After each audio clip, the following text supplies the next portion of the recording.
vamos a hablar de derecho al consumidor. Ya hemos hablado de derecho civil, de aquellas bases que tienen que ver con el derecho entre los particulares, es decir, en aquellas controversias que se pueden presentar entre particulares. Pero hoy vamos a focalizarnos un poco más en lo que es el derecho civil y comercial, ¿sí? Es decir, en la relación de consumo. Vamos a hablar de la relación de consumo y protección legal del consumidor. Empecemos. La relación de compra y venta, inherente a la vida cotidiana, lleva consigo la necesidad de comprender los derechos del consumidor. Enfocándose en la legislación argentina, se destaca la Ley de Defensa del Consumidor, que protege al consumidor como destinatario final. El dato para tener en cuenta, que obviamente no lo ponemos acá en esta diapositiva, es el hecho de que la Ley del Consumidor es la ley número 24.240, ¿sí? En Argentina. Seguramente en otros países tendrán una ley similar, ¿sí? Pero básicamente es aquella donde se va a relatar, ¿sí?, la relación de consumo, es decir, la relación entre la compra y venta, ¿sí?, entre el comprador y el vendedor, ¿ok? Y ver cuáles son los derechos que tiene el consumidor, que es aquel que compra, ¿sí?, obviamente. Hay que tener en precisión en esto, porque uno puede confundir la relación de consumo con la relación civil, que si bien básicamente viene del mismo lugar, esta está focalizada, digamos, en un tipo de relación jurídica, como ya lo hemos hablado, una relación de compra y venta, ¿sí?, donde tenemos un vendedor con un consumidor.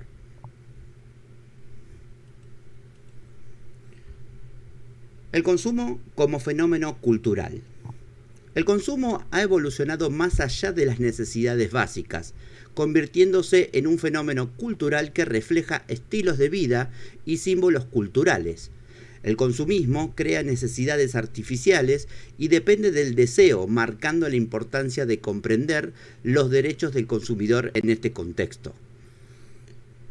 Cuando hablamos de consumo, no estamos diciendo de que esto es algo que se creó hace poco.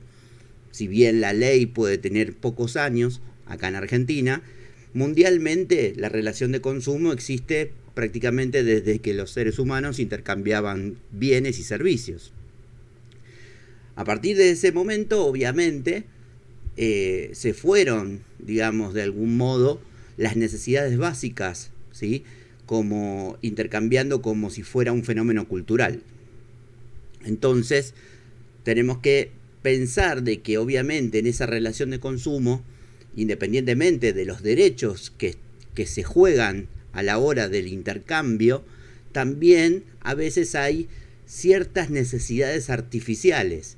Por ejemplo, por así decirlo, la venta o la promoción o la publicidad de algún producto, ¿sí? Porque obviamente eso va a uno a entender si lo que estoy comprando vale lo que yo tengo, ¿sí?, para pagarlo. Entonces, por eso mismo, muchas veces nos vemos situados, ¿sí?, según el contexto en la que uno se maneje, en circunstancias donde ciertos productos se le aplica cierto atractivo para que uno pueda, de esa manera, adquirirlos o no y pagarlos en función a lo que valen. Hay normas legales y consumidores. La ley argentina utiliza los términos usuario y consumidor de manera indistinta, definiendo al consumidor como quien adquiere bienes o servicios como destinatario final. La protección legal se basa en la debilidad inherente del consumidor y el destino final de los bienes en el mercado. Esto es interesante tener en cuenta, porque si bien uno dice el consumidor es aquel, obviamente, que consume, obviamente que es el destinatario final de esa relación de consumo, porque se produce, digamos, la adquisición de algún bien o servicio. Pero ¿por qué el tema de la protección legal? ¿Y por qué esto de la debilidad inherente? Obviamente que el que está siempre en debilidad ante la compra de un determinado objeto producido o de un servicio hecho, ¿sí?, es aquel que obviamente desconoce cómo fue hecho o cómo fue realizado o cómo fue, o si está, digamos, de alguna manera en su totalidad provechoso para aquel que lo consume. Por eso muchas veces la relación de consumo, hay una debilidad en parte del consumidor, ya que lo único que sabe es lo que ve de lo que el vendedor ofrece, ¿sí?, para su venta. Este obviamente puede tener errores en su fabricación, errores en el envío, errores de dónde proviene, ¿sí? Hasta también uno se puede ver sometido a ciertas estafas porque no está pagando por lo que realmente quiere pagar. Entonces, por eso mismo hay una debilidad donde el consumidor se ve por debajo de lo que es el comprador. Por eso, por lo menos la legislación argentina, ¿sí?, hay una protección legal que justamente es la ley 24240, la ley de defensa del consumidor. En esto también está la inclusión de personas jurídicas. Contrario a algunos regímenes europeos, la protección del consumidor en Argentina se extiende a personas físicas y jurídicas. La legislación reconoce la vulnerabilidad del consumidor y busca equilibrar las relaciones comerciales. ¿Por qué? Porque uno dice siempre consumidor como si fuera solamente una persona física, pero puede ser que también alguna entidad que tiene que ver como una empresa o alguna entidad asociativa, ¿sí?, o una sociedad, también puede adquirir bienes o servicios y obviamente también están pagando por ello.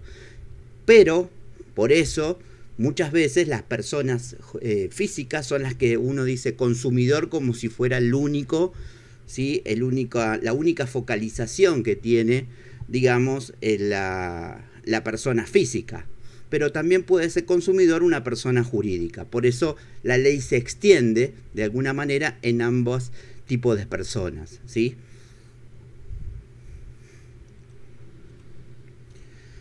Conclusión a esto es que la relación de consumo implica un vínculo especial entre proveedor y consumidor, siendo este último objeto de protección legal. La ley argentina busca adaptarse a las dinámicas cambiantes del consumo en la sociedad moderna. Esto es un pequeño resumen de lo que venimos hablando. Es decir, tenemos una relación de consumo, proveedor, puede ser también entre paréntesis vendedor, y consumidor, siendo este último objeto de protección legal, es decir, el consumidor tiene una protección legal. A su vez, la ley argentina busca siempre adaptarse al contexto, ¿sí?, al contexto de donde esa relación de consumo se va efectuando. Vamos a hablar de las evoluciones y desafíos actuales. El derecho del consumidor es fundamental para proteger los derechos de las transacciones comerciales. Su definición abarca un sistema global de normas y principios para equilibrar las relaciones en el mercado. Básicamente, esto nos define lo que es el derecho del consumidor y es proteger los derechos en las transacciones comerciales, es decir, proteger los derechos de ¿quiénes? Consumidores, ¿sí?, para protegerlos durante la transacción comercial. Por eso tenemos que entenderlo siempre que el derecho al consumidor es la protección al consumidor en transacciones comerciales. Acá tenemos que, obviamente, como todo derecho, hay normas, principios y que buscan equilibrar esas relaciones. ¿Okay? Cuando hablamos de evolución histórica, el derecho del consumidor ha experimentado una evolución desde el siglo XVII, destacando su enfoque específico en los derechos de los consumidores en la década del 70.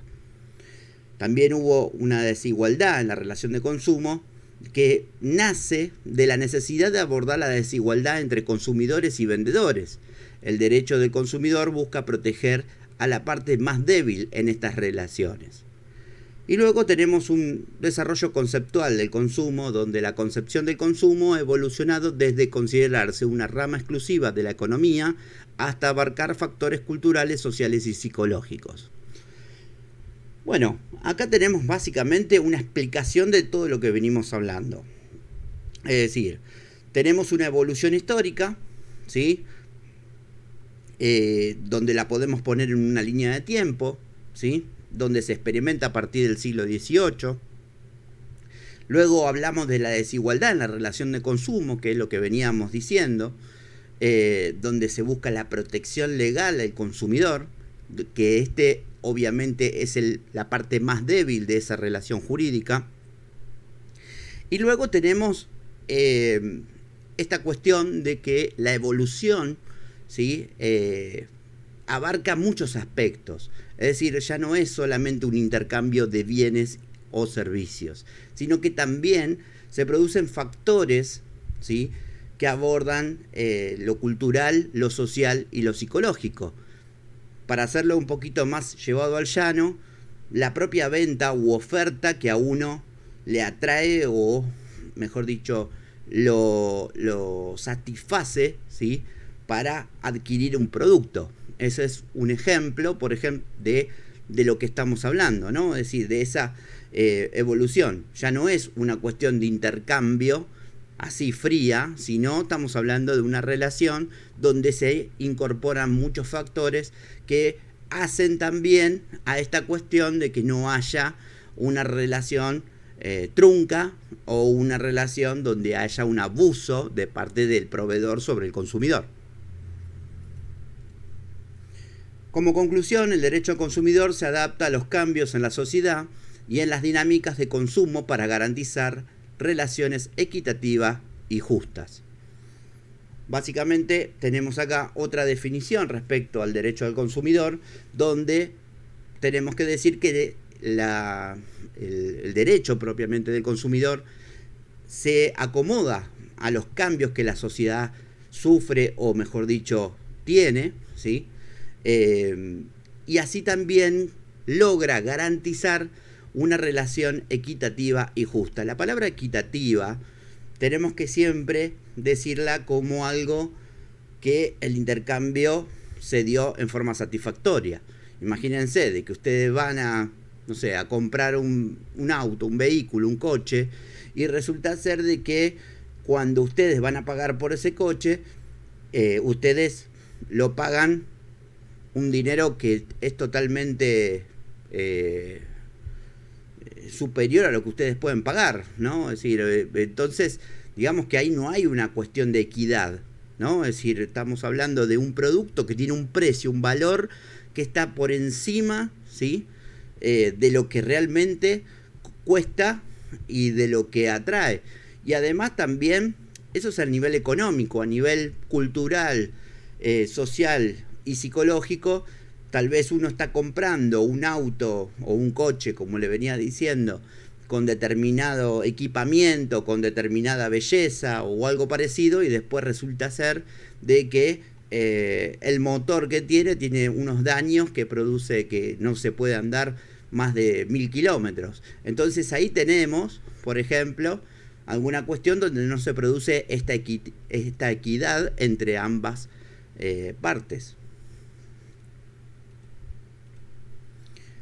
Vamos a hablar de los orígenes de la revolución industrial al estado de bienestar, ¿sí? Porque digamos que el gran factor o la primera época donde esto arrancó es en la revolución industrial, y obviamente llegó al estado de bienestar esta relación de consumo. Se explora el surgimiento del derecho del consumidor desde la crisis de los años 70 hasta el establecimiento del estado de bienestar. Hubo cambios en la demanda. La crisis económica de los 70 marcó un cambio en la demanda, dando paso a la adquisición de productos basados en la moda y en la atracción social. El Fordismo y el Taylorismo,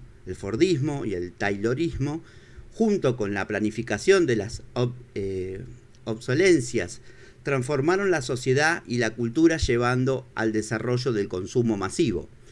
¿Por qué? Porque también esto es algo que también trascendió desde la Revolución Industrial, donde obviamente determinadas cuestiones del capitalismo han extendido de solamente el intercambio de un bien o un servicio por único a un consumidor, se ha hecho masivo, ¿sí? Entonces, por eso mismo, tenemos que ver que a veces esas planificaciones no son del tanto obsecuentes, es decir, uno no entiende muy bien qué es lo que está adquiriendo a partir de que se realiza algo masivo. Pero también hay que reconocer de que la sociedad y la cultura ha llevado a que todo el mundo quiera tener algo, ¿no? Ejemplo, cuando se inventó el automóvil, o mejor dicho, el auto, ¿sí? O el coche para otros países que los definen así, obviamente que la sociedad, por una cuestión cultural, han decidido tener uno para transportarse ya no solo a lugares extensos de forma, digamos, laboral, perdón, de forma turística, sino de forma laboral. Y esto ha hecho de que todo el mundo, o por lo menos la gente en su totalidad, haya querido tener un vehículo. Eso también transforma la cultura, ¿no? Es decir, la cultura que hace de que, obviamente, todo el mundo quiera tener un vehículo, quiera tener que sea de tal modelo, quiere que sea más rápido, que sea más grande, que sea más chico, que sea más dinámico, que sea... Hay muchas cuestiones y bueno, esto ha llevado al desarrollo al consumo masivo. En cuanto al estado de bienestar, la crisis de 1929 demostró la necesidad de una intervención social para proteger al consumidor, dando lugar al estado de bienestar centrado en la protección del consumidor. Esto es porque obviamente en la crisis de 1930, sobre todo en Estados Unidos, se producía un cierto desbalance entre la oferta y la demanda, lo cual llevó a que grandes empresas hicieran de que la persona no pudiera tener el suficiente dinero como para poder adquirir determinados productos.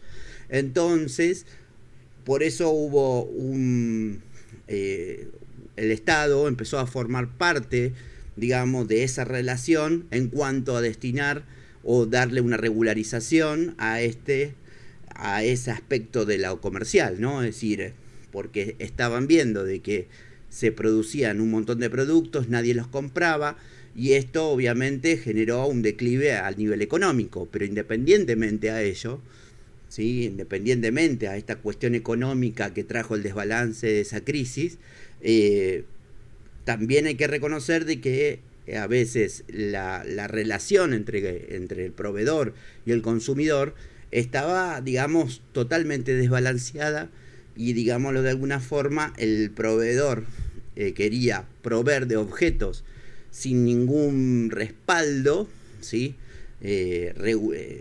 Respaldo legal, ¿sí? Sobre aquellos productos que son totalmente lícitos, pero no había respaldo al consumidor, y este obviamente con el poco dinero que tenía, y si lograba adquirir algún producto, se veía totalmente vulnerado si este producto no producía algún cierto de garantía. Entonces, por eso mismo, el estado de bienestar que surge a partir de esas épocas ha hecho de la creación de una regularización en la relación de consumo. Importancia protectora del derecho del consumidor. El derecho del consumidor emerge como esencial para equilibrar las relaciones comerciales y garantizar un consumo masivo justo. Este es, digamos, el resumen de lo que acabamos de explicar, ¿sí? Donde tenemos que el derecho emerge en forma esencial y equilibra las relaciones comerciales, como también garantiza un consumo masivo justo. Este es, digamos, el renglón que tenemos que tener en cuenta a la hora de que hablamos del derecho del consumidor. En conclusión, la evolución del derecho del consumidor refleja la adaptación a una sociedad en constante cambio, desde la producción en masa hasta la protección en el estado de bienestar. Suscríbanse al canal de YouTube, fanpage, Facebook Dr. Derecrimi. Y vamos a continuar con esto porque obviamente hay mucho para hablar de derecho al consumidor, como también de otros temas que vamos a empezar a hablar un poco más seguido. Tengan presente que esto no es para estudiar, simplemente es una guía para que ustedes puedan complementar a aquellos que están estudiando, y que las vías positivas no son tampoco un resumen de un texto, simplemente son, digamos, también una guía simplemente para tomar en vista de qué se trata lo que estamos explicando. No nos dejen de suscribir, dar me gusta o like al video, y nos estamos viendo en la próxima. Muchas gracias.